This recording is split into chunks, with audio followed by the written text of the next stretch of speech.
ఓం నమో భగవతే వాసుదేవాయ నమ. శ్రీమాత్రే నమ. అందరికీ నమస్కారం అండి.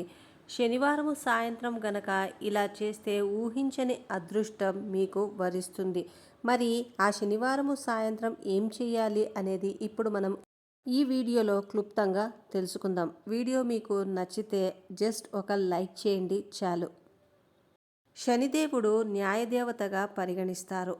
చెడు కర్మల ఫలాన్ని శనిదేవుడు ఇస్తాడు. అయితే శని వక్రదృష్టి నుంచి తప్పించుకోవాలంటే శనివారం ప్రత్యేక చర్యలు తీసుకోవాలి. శనిదేవుడు ఎవరిపైన అయితే తన ప్రకోపాన్ని చూపిస్తాడో ఆ వ్యక్తికి జీవితాంతము కష్టాలు తప్పవు అని నమ్ముతారు.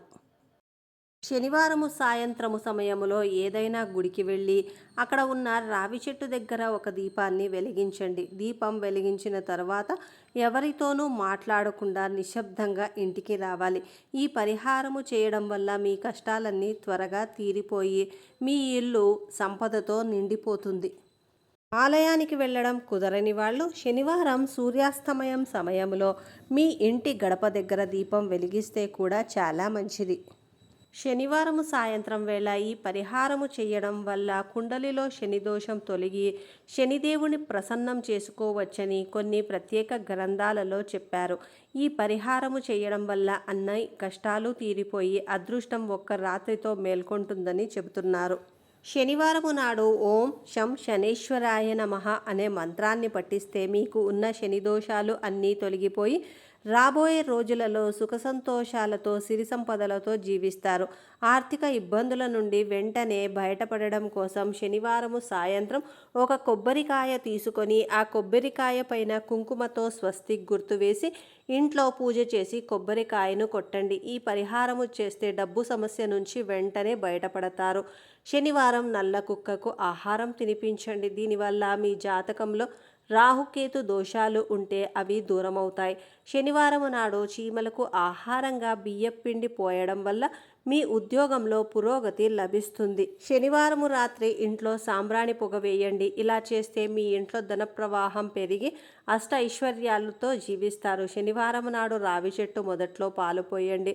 ఈ విధంగా చేయడం ద్వారా మీకు ముక్కోటి దేవతల ఆశీర్వాదము లభిస్తుంది. ఈ విధంగా మీకు అదృష్టము కలిసి వస్తుంది. హనుమంతుడిని శనిదేవుడికి గురువుగా కాబట్టి శనివారము సాయంత్రం హనుమంతుని ముందు ఆవునేతితో దీపం వెలిగించి హనుమాన్ చాలీసా పఠించి హనుమంతునికి తమలపాకులు సమర్పించండి. ఇలా చేయడం వల్ల రాత్రికి రాత్రే మీకు అదృష్టం వరిస్తుంది. శనివారం అనగానే మనకు ఆపద మొక్కలవాడు వెంకటేశ్వర స్వామి గుర్తుకు వస్తారు. మనకు ఏదైనా ఆపద వచ్చినప్పుడు వెంటనే ఆ వెంకటేశ్వర స్వామిని వేడుకుంటాము. మన జీవితంలో ఎక్కువగా శని నుండి విపరీతమైన బాధలను ఎదుర్కొంటాం. మనకి ఉన్న కష్టాలన్నీ తొలగిపోయి సిరి సంపదలతో జీవించాలంటే నిత్యం వెంకటేశ్వర స్వామిని పూజించాలి.